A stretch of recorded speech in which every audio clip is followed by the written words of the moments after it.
ನಗರದಲ್ಲಿರುವ 40ಕ್ಕೂ ಹೆಚ್ಚು ಶಾಲೆಗಳಿಗೆ ಬಾಂಬ್ ಇಟ್ಟಿರುವುದಾಗಿ ಇಮೇಲ್ ಮೂಲಕ ಬೆದರಿಕೆ ಬಂದಿದೆ. ಆರ್ಆರ್ ನಗರ, ಕೆಂಗೇರಿ ಸೇರಿದಂತೆ ಹಲವು ಶಾಲೆಗಳಿಗೆ ಬಾಂಬ್ ಬೆದರಿಕೆ ಬಂದಿದೆ ಎನ್ನಲಾಗ್ತಾ ಇದೆ. ಶಾಲೆಗಳಲ್ಲಿ ಕ್ಲಾಸ್ ರೂಮ್ನಲ್ಲಿರುವಂತಹ ಮಕ್ಕಳ ಬ್ಯಾಗ್ಗಳಲ್ಲೇ ಸ್ಫೋಟಕ ಇಟ್ಟಿರುವುದಾಗಿ ಬೆದರಿಕೆಯ ಸಂದೇಶದಲ್ಲಿ ಬರೆದಿದ್ದಾರೆ. ಬ್ಲಾಕ್ ಕಲರ್ ಪ್ಲಾಸ್ಟಿಕ್ ಬ್ಯಾಗ್ನಲ್ಲಿ ಸ್ಫೋಟಕ ಇರಿಸಲಾಗಿದೆ. ನಾನು ಪ್ರಪಂಚದ ಪ್ರತಿಯೊಬ್ಬರನ್ನ ಹತ್ಯೆ ಮಾಡ್ತೇನೆ, ಒಬ್ಬನು ಬದುಕುಳಿಯಲು ಸಾಧ್ಯವಿಲ್ಲ.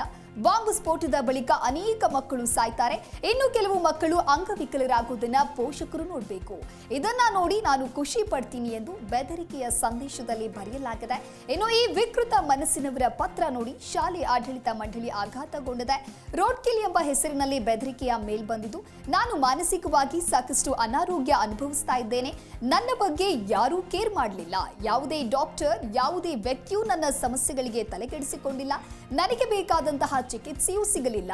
ಹೀಗಾಗಿ ನನ್ನಂತೆಯೇ ಎಲ್ಲರೂ ಮಾನಸಿಕ ನೋವನ್ನ ಅನುಭವಿಸಬೇಕು ಅಂತ ಇಮೇಲ್ನಲ್ಲಿ ಬರೆಯಲಾಗಿದೆ. ನೀವು ಮಾನಸಿಕ ನೋವು ಅನುಭವಿಸೋದಕ್ಕೆ ಅರ್ಹರು. ಎಲ್ಲಾ ಶಾಲೆಗಳಲ್ಲಿ ಬಾಂಬ್ ಇಟ್ಟಿದ್ದೇನೆ, ಬ್ಲಾಸ್ಟ್ ಆಗಿ ಮಕ್ಕಳೆಲ್ಲರೂ ಸಾವನ್ನಪ್ತಾರೆ. ಆಗ ನಿಮಗೆ ಆ ನೋವು ಗೊತ್ತಾಗಬೇಕು. ಬಾಂಬ್ ಬ್ಲಾಸ್ಟ್ ಬಗ್ಗೆ ನಾನು ನ್ಯೂಸ್ ನೋಡ್ತೇನೆ. ನ್ಯೂಸ್ ನೋಡಿದ ತಕ್ಷಣ ನಾನು ಕುತ್ತಿಗೆಯನ್ನ ಕೊಯ್ದು ಆತ್ಮಹತ್ಯೆ ಮಾಡ್ಕೊಳ್ತೀನಿ ಎಂದು ಬರೆದಿದ್ದಾನೆ. ಶಾಲೆ ಆಡಳಿತ ಮಂಡಳಿ ತಕ್ಷಣ ಪೊಲೀಸರಿಗೆ ಮಾಹಿತಿಯನ್ನ ನೀಡಿದೆ.